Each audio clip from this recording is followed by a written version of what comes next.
Isaiah, I wanted to ask you this question specifically, but last week I think all four of us were in agreement that the gap wasn't going to be huge from a Dak Prescott drop-off to Andy Dalton. Well, it was huge, at least in Game 1.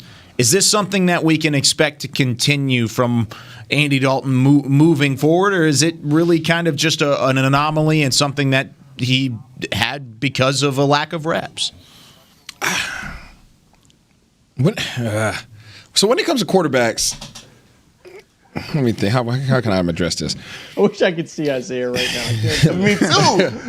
He's puzzled. Let's just say that. Yeah, so when we say that there was a huge drop-off, what do we feel like Dak would have done better in this game? And that's no disrespect. Dak would have still thrown the ball 54 times. Mm-hmm. Dak would have maybe been a little bit more accurate because he has that continuity with the receivers, right? So I give them that. Instead of two interceptions, with his legs. Instead of two interceptions, he might have had one interception and a fumble, right? So it still would have been 1 to 2 turnovers there.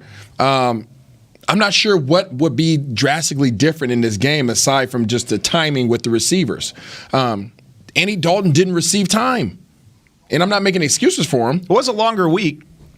I mean, I'm not talking about that. I'm talking about pressure. Oh, okay. Right? He didn't have time to throw the ball. Okay, time to throw. Okay. We could say that Dak, Andy Dalton got out a couple times. We could say that Dak would have got out probably a little bit more, but that wouldn't have made the receivers be open anymore.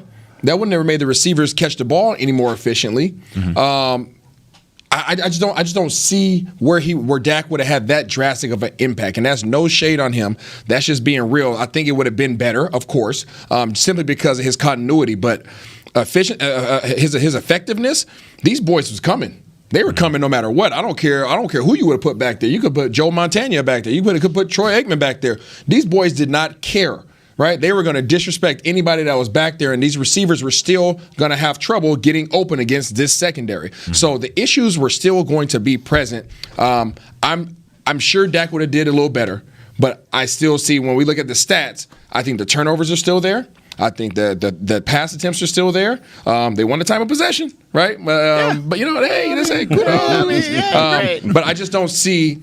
I think that Andy gets better. I think Dalton does get better, and I think simply because of the continuity. But the other issues that are underlying factors are still going to be present.